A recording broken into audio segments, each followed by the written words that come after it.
bloody mic on, wouldn't it? Hello and welcome to Labour Social, Morning Brew on Labour Social. I'm Graham Hughes. It is Monday, the 18th of September, 2023. I did it better the first time. What can I say? But my microphone wasn't on, so one of these days I'll have a good producer. But thank you everyone in the audience for saying there's no sound. I'm aware of that now. It's easier when you're doing stand-up, I think. When you're on a stage, you've got a mic. Anyway, look, what I want to talk about first of all today is I'm going to ignore the big news story for something that I feel is possibly bigger in the long run. And it's this. Over the weekend, Keir Starmer was in Montreal talking at a conference of centre-left leaders from around the world, obviously positioning himself to be as a leader in waiting, prime minister in waiting, I should say. And one of the things that he said was about Brexit and about the Labour Party's plans for Brexit. And here's the quote. I'll read it. Almost everyone recognises the deal Johnson struck is not a good deal. It's far too thin. As we go into 2025, we will attempt to get a much better deal for the UK. Now, the reason why this is genius and exactly what I would do. I think this is exactly what Phil would do. I can't speak for Phil, but you know, we'll talk about it at some point. But I this is how you do it, right? Because what he's saying there is that he's not saying Brexit is the worst idea since someone decided to try to eat their own head. Okay, he's not saying that. He's essentially doing that thing of going, it's not you, it's me. You know, let them down gently. Let the idiotic, gammon, chundering, scumbag idiots who voted for Brexit and still think it's a good idea, who are law of diminishing returns. I mean, there's not that many people who are willing to stand on a platform and say Brexit is bloody great. But what Starmer's doing here is he's going, look, I'm not slagging off your Brexit. Your Brexit's wonderful, you know. It's like telling someone that their child is ugly or something. You just can't do it, or the tattoo looks shite. You just, you know, it's just not socially acceptable, unfortunately. But obviously, Boris Johnson negotiated a terrible deal, and that's why it's so awful. That's why things haven't got better. It's not Brexit per se. It's because, Boris Johnson. Terrible deal that Boris Johnson negotiated because his cabinet at the time, his government were full of Brexit ultras who wanted nothing to do with the EU. Now, what's happened here is that you've got the government. I mean, it is just this thing where the government has had to relent on certain issues. The big ones being Horizon. We're back in Horizon. We're back in Copernicus. We are also back in, we're going to be back in Erasmus pretty soon. I'm pretty sure of that. Also, the fact that we haven't brought in controls on the border and we keep kicking the can down the road. I think it's the 5th time now that we've actually not put controls for fresh produce coming into the UK on the border with the EU. We just refuse to do it because, as Rees-Mogg himself admitted, it will push food prices up through the roof, and they've already gone up enough already. Thank you very much. So the government blinked first. The Tory Brexit government, they blinked first because Brexit is inherently a terrible, terrible idea. The worst idea imaginable. A bit like, I don't know, Alain Russell Band to be on TV for 20 years. But pretty bad in the scheme of things. And so once that was done, once the Tories admitted themselves that their Brexit deal was awful, that's the point where Starmer can swoop in and say, well, yes, we'll come along and make that better. Which is music to the ears of these super sensitive snowflake, gammon flake people who love Brexit because they don't want to think that the one time in their life that they made a mark on a piece of paper and it actually made a difference, it made everything terrible. It made absolutely everything terrible, and it's the reason why their children don't speak to them. It's the reason why their grandchildren will never be able to afford a house. It's the reason why the British economy hasn't grown in 16 years. It's the reason why the cost of living has gone up. It's why the NHS is on its knees. It's why the rail services are going on strike. It's why we've got no money to spend on anything. It's why we're civil disruptions going on every freaking day. There's so many things that have happened, and Brexit has been a major cause of it. I mean, not the only cause. The other cause has been the Tories being in power for the last 13 years and then being absolutely effing useless at running a country. These people couldn't run a bath. And they've been running a country for 13 years. And these are the consequences. Liz Truss was in the news, actually, today, recommending that the government cut taxes. Cut taxes. That's the way you sort things out. You cut the taxes. Mark Carney was speaking at an event this weekend as well. And he made this comment about the UK. They thought that it was going to become Singapore on terms. London, Singapore on terms. And Liz Truss came in and cut taxes and had no plan for how to get the money together, for how much the government needs to spend. The budget wasn't costed. The markets were spooked. Billions of pounds was wiped off the UK economy. I think she should be in jail for the rest of her life. If you go and steal a pizza in bloody, California, where it's a 3 strikes and you're out rule, and it's your third offence, you can go to jail for life for stealing a pizza, for stealing a pizza slice. I'm not even making that up. I'm not even exaggerating. There is someone in jail, or probably just more than one actually, one that I know of, who is in jail for life for stealing a slice of pizza. She diminished our country to the tune of billions. So what Mark Carney, the former governor of the Bank of England, said was that they were going for Singapore on terms. What they actually ended up with was Argentina on the channel. He's not wrong. He's not wrong. Because even someone who is well-versed in economics as a former head of the Bank of England, who's not a rabid Brexiteer like the guy we've got now, can see that the idea that society can function where no one contributes anything to anyone and everyone's just selfish and just keeps their own money is not a society that will function for very long. And we see this time and time again around the world. I always think of when I was in Gabon, which has just been overthrown by the leader of Gabon, Ali Bongo, who took over from Omar Bongo in 2009. I was there when the election was on, when Ali Bongo first got elected. And I remember going down to the docks each day and trying to find if someone would take me down over to Sao Tome and Principe, which was my next country on the list of countries that I was trying to visit. And they had this port called Port Mole, and there they had all this. It was a real hubbub of fishing life. It was all these these rusty hulks, these fishing boats, wooden boats and metal boats, and it was all really kind of like ramshackle. And I mean, it had its charm. It had its charm, but it stank, obviously, because of fish coming in and everything, and it was very hot. And it was what it was. It was a port in a developing nation. You can imagine what that was like. Now, next door to the port were 3 of the biggest super yachts you've ever seen within sight of the port. And I remember saying to someone, what's this? Is Oprah come to town with Tom Cruise? What's going on with the super yachts? And someone said, oh, that's the president's. That's the president's wife's, and that's the president's son's. And I'm like, oh God, rubbing then. It just felt like this sort of aristocracy of Gabon, the Bongo dynasty, by at that point have ruled the country for nearly 40 years. I think 50 years now before he got ousted last week. Lording it over the people in a way that you're like, oh my God, why would anyone put up with that? And then I come home to the UK and we have the Queen's Diamond Jubilee and the Platinum Jubilee and we had the coronation, and I'm like, people are on the streets. People are on the freaking streets. And we're doing this? What?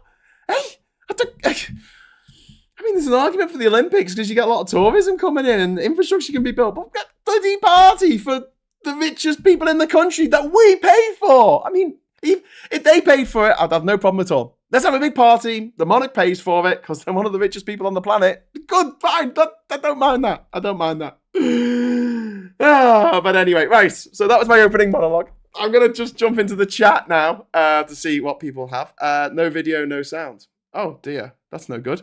Frank, maybe refresh your page because I seem to be coming out all right. I think on my other monitor. Sorry, Graham, I don't get the Argentina on the channel joke. Argentina's economy is not doing very well at the moment. It's not doing very well. Although, interestingly, the EU has just signed a deal with Argentina in which they refer to the Falkland Islands as Alas Malvinas. Oh dear. Oh dear. It looks like we're losing allies left, right, and centre, doesn't it? What a speaker Mark Carney is much better than his replacement Bailey. Is Andrew Bailey? Yeah, he's useless. Starmer talking about Brexit means the Tories have no safe arse to talk bullshit. Well, exactly. I mean, this is what I would do, okay? Because he's making the Tories look bad for negotiating a bad Brexit. And this opens the door for him and his party in the administration to come, I hope, in the government to come, to go back to the EU, which that deal has to be renegotiated in 2025 anyway, and negotiate much, much closer ties with the EU. And then, I mean, you've got these people saying, oh, it's a slippery slope, we'll end up rejoining. And I'm like, oh dear, what a shame. I don't think that's going to happen very soon. I don't think that Labour are going to take us back into the EU before the 2029 election at the earliest. I think there might be, I'm hoping there's going to be an offer of a referendum to rejoin the EU in 2029 in that manifesto. If we get that, great. Also, I'd like PR and UBI and other things that we're going to be fighting for over the next 5 years. I hope you come with me on that journey. It's going to be a long slog, but someone's got to do it. Duke is saying he's getting really annoyed with the left. Well, the thing is, he can't do anything. Starmer can't do anything. The party can't do anything unless they're in power. That's the number one objective. Phil is absolutely on the money about this. He says, get them in power, and then we can say, oi, do this, do that, do the other, do the things that we want you to do. But first, they've got to get into power. And unfortunately, the vast majority of people who vote in this country are older people. I mean, you're talking about like something like in the 2015 election. I did a video about this last week, didn't I? On Saturday. I think it was about 43% of young people voted, whereas older people, it was nearly 70% of older people over the age of 55 who voted. So, I mean, that makes huge difference. He's got to appeal to them. He's got to. And purity tests aren't going to get us anywhere. Labour have lost 4 elections on the trot to the worst Tory government we have ever experienced.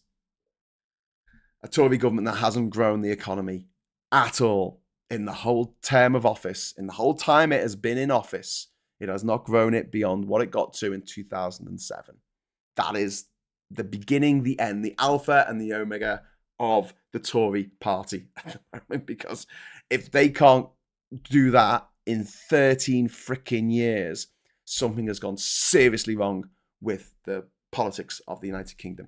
Gary, thank you very much, Gary. We'll be in Scotland on Saturday when the march is on. Birthday and solstice. Can you clear the next one with me first? Well, Gary, I was going to go to the last march last year, but then the Queen went and bloody carked it, didn't she? So I missed, and they rescheduled it for a date that I couldn't make. I don't think I was even in the country, so I had like a good excuse. But yeah, Gary, thank you very much for the £5 super chat. Really appreciate it. But yeah, I will be there on Saturday. Phil will be there on Saturday. Femi will be there on Saturday. So please come along if you can to the Rejoin EU march, which we're just showing that we're still here. We're still here. We're not going anywhere. And we want to rejoin the EU. That's very important to us. My name is Nigel Farage, and I'm saying to everyone that Brexit is a failure. What was I thinking? Yes. Skylar, indeed. Corey Tunt, I love that spoonerism. We need to focus on getting the Tories out. Everything else follows. Exactly. Gary Arnold, £2 super chat. Thank you very much. Why can't the Tories just be kind? Because they're monsters. They're monsters. They're actual monsters. They don't care. They don't love anyone. They don't. The only thing they love is themselves. They're all narcissists. They're all weirdos. I mean, most people who go into politics are a bit weird. Myself probably included in that, but like it attracts the wrong type of people. A bit like, I don't know, the British comedy circuit or light entertainment for the last 70 years. Angelo, thank you very much, Angelo, for the £5 super chat. Really appreciate it. First super chat from Angelo. Anglo-Norse.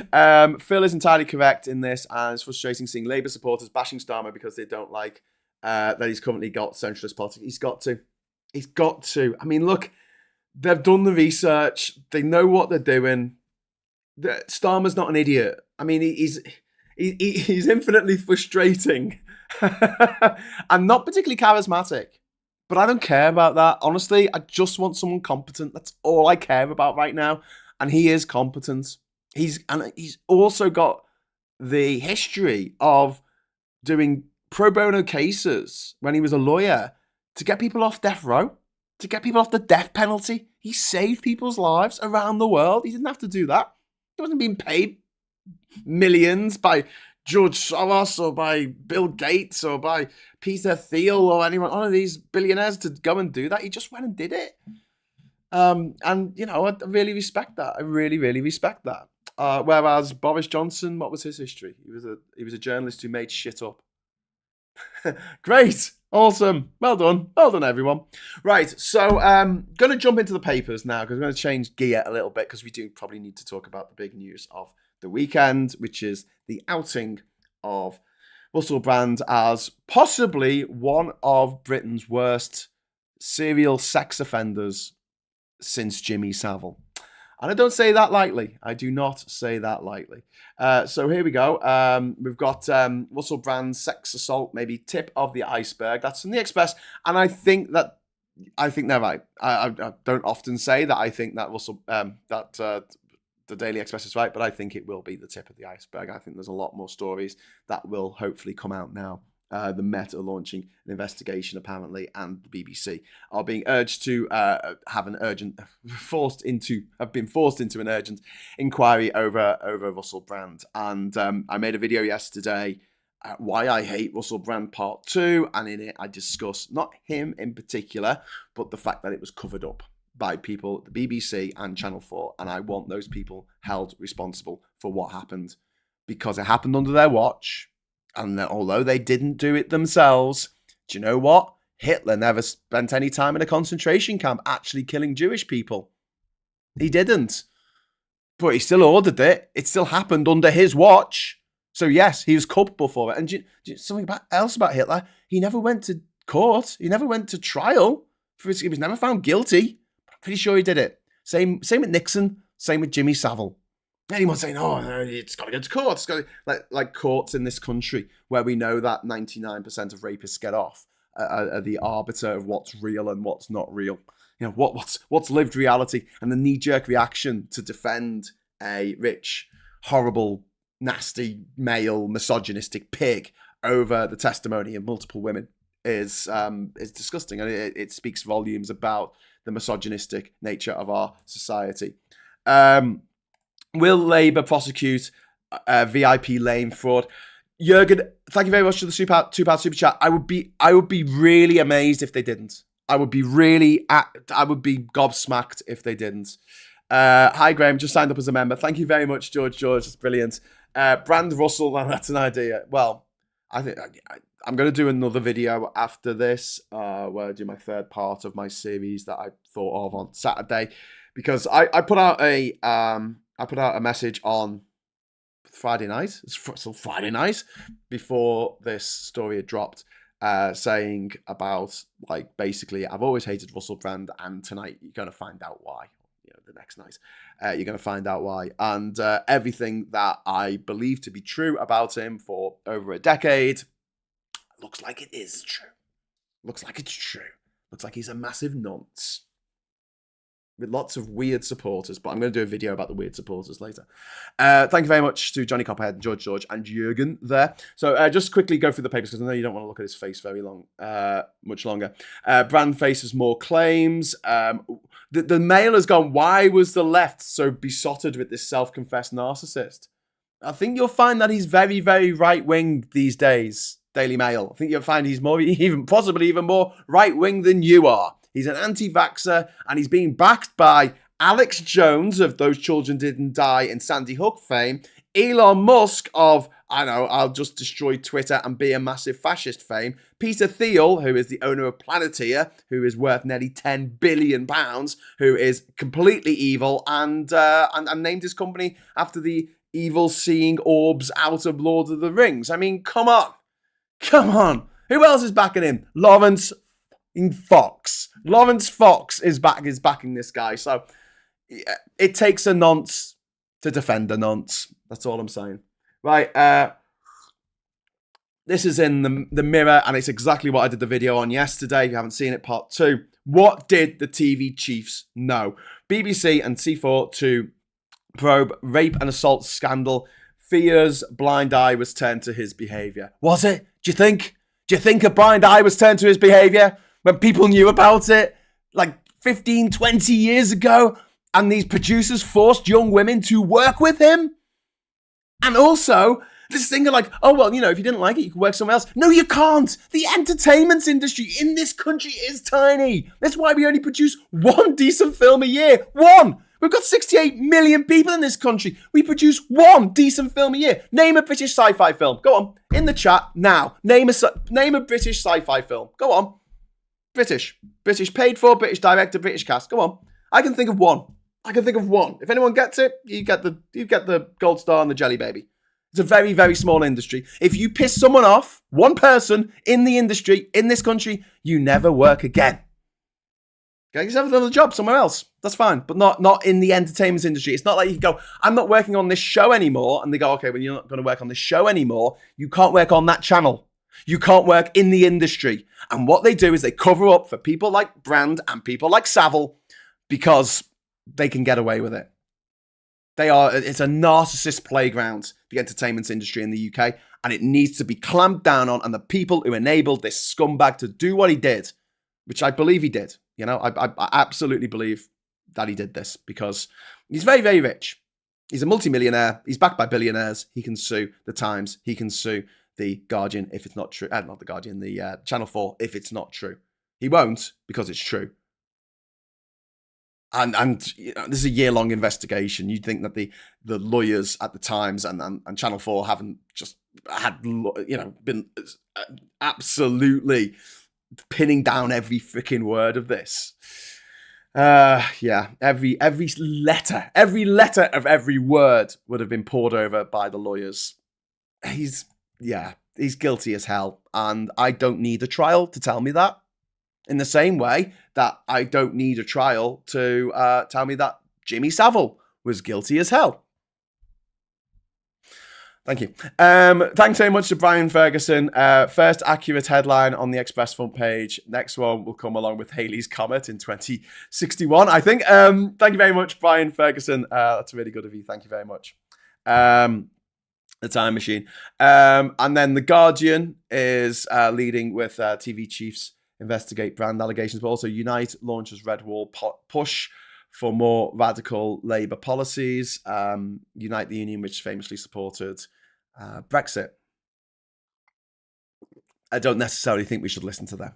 An open secret. Russell Brand broadcasters face questions over failures. An open secret. I was told it was an open secret 11 years ago. 11 years ago, I was told that Russell Brand was a sex case. I was told that he liked underage girls. I was told that he was described to me as a young Rolf Harris, like a young Rolf Harris. And that was in 2012 or 2013. No, 2013, he was described to me. This is by multiple people over the course of a few years. And it was not long after Rolf Harris had been arrested and put on trial.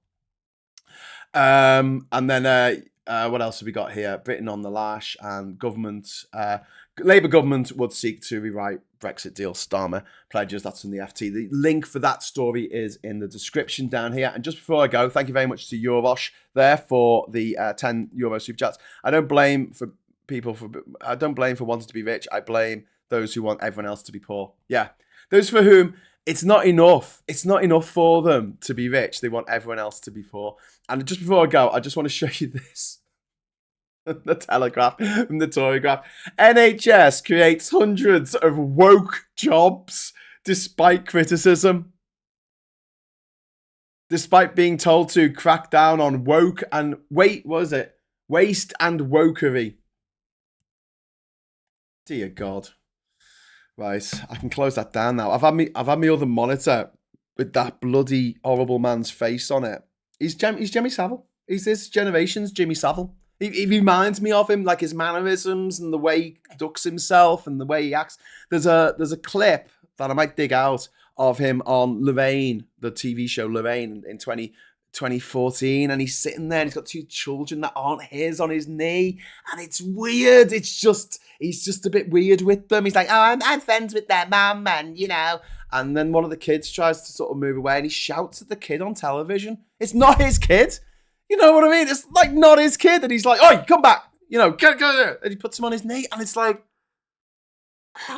how did he get work? How did he get work? Right, okay. According to many other sources, 1984 is sci-fi. No, it's not. It actually happened. No mention of Russia in the Kunzberg article. No, Kunzberg's awful. I mean, why is she asking James Cleverly? Is he defence? What's Cleverly now? Is he defence? Why is she asking him about Russell Brand? What's it got to do with him? Maybe if she was interviewing the Home Secretary, because obviously it's a legal thing, or maybe she was interviewing the Secretary of State for Digital Culture, Media and Sport, maybe. But Cleverly, what the hell's he got to do with it? Anyway, they're a nest of bloody nonsense. Anyway, the Tory party, but there's over 50 Tory MPs that have got allegations against them. One, Andrew Rosendale. He's been bailed 5 times for rape. 5 times, and he's going to run again as a Conservative candidate. Takes one to know one. Rico rocks. I am glad I have found your channel, bud. Some very interesting out the box views. Never the size of the industry and the rapist motifs together makes perfect sense. Well, it does. I mean, you simply, if you walk off one show and you're not necessarily the star of it, you're just a runner, or you're a camera op, or technician, or something like that, you'll never work in the industry again. In the industry, that's it. You've got a black mark against you, and they all talk to each other. All these TV execs all meet each other, all on a WhatsApp group together. They all go around to each other's houses to have dinner and have sex with each other's wives. I mean, this is what these people do. And they say, oh, don't employ her because she might blow the whistle on Russell Brand. Oh, well, we can't have that because it will reflect badly on them, and they know it. One of the questions that was asked, like, why is this coming out now? It's been asked by some of his stands, by some of his conspiracy cult lot. What I find interesting is that it was on Channel 4 that this show, Dispatches, was on. Channel 4 was the channel that really made Russell Brand the household name. He was on MTV before that, but it was really Channel 4 that launched his career. And his behaviour was known to be problematic the whole time that he was working at Channel 4. No one was under any illusions. So why now? Why now? And what's interesting is, like, if this had all come out 10 years ago, 10 years ago, when he was doing his interview with Jeremy Paxman and all that kind of stuff for his book Revolution, people would be like, oh, because he's telling the truth. He's telling the truth about what's really going on with politics. And if it happened like a couple of years ago, he was like, oh, it's because he's telling the truth about COVID. He's telling the truth about COVID. That's why they're out to get him. If it had happened maybe in 2007, people said, oh, well, it's because Big Brother's not very popular anymore and it's not getting the ratings. There's always a conspiracy when these things come out. But do you know why I think it's taken so long to come out? Because the TV execs that let it happen have now moved on or retired. That's my theory.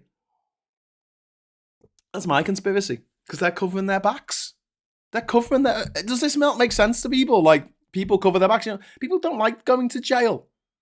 And someone described this whole sort of setup as like, isn't this a bit like, people not saying anything, and isn't that sort of part of the complicity? And I'm like, well, it depends who they were. If they were someone with the power to just not employ Brand, a rumoured sex pest Brand, then they should have acted on that and not fucking well employed him. But If it was a woman, coming forward to the police and saying, why did the women not come forward? Why did they come forward? Because that's your career done, over. We have no protection for whistleblowers in this country. Not at all. In the US, they have protection. So if you're working for, I don't know, BHP Billiton, or you're working for, who was that awful company that ran in Blowpell in India that murdered thousands of people in Blowpell when they had that chemical disaster, something like Industrial Carbide or something, some American company. So if you whistleblow, Erin Brockovich, you remember Erin Brockovich, right? If you whistleblow on your company because, I don't know, they're putting sewage in the bloody watercourses, you, right, get a cut of whatever class action lawsuit comes of it. In the UK, you get nothing. You lose your job, you are blacklisted from your industry, and you leave with nothing. I say good day to you, sir. And you're like, what? How does that work? So there's a massive difference about why women who were abused didn't come forward. Plus, I mean, beside the fact that they'll probably lose their job, you've also got the fact that the Met is riddled with rapists themselves. You've also got the fact that only 1% of accused rapists go to jail. 1%, it's less than 1%. Only 2% go to court. Only 1% end up going to jail. The stats are absolutely shocking in this respect. I can see why women don't go to jail.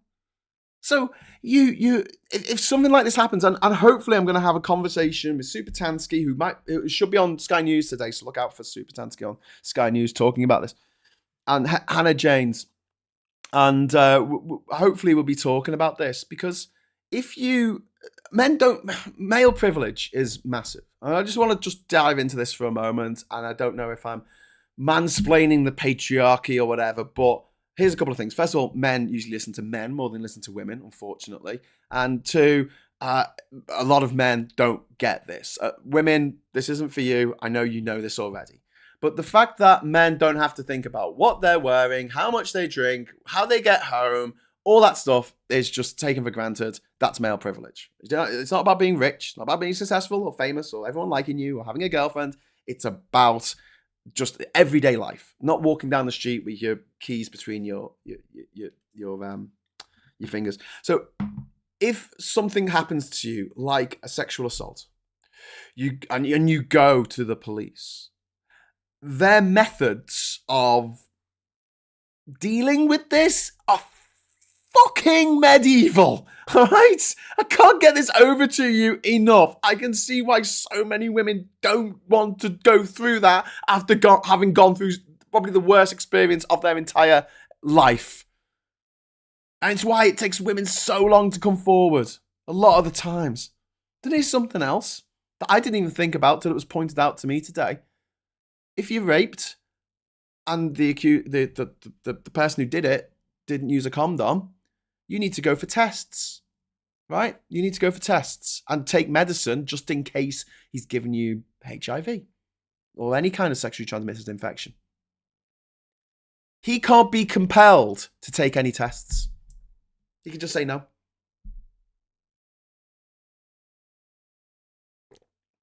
How is that fair? How is that right?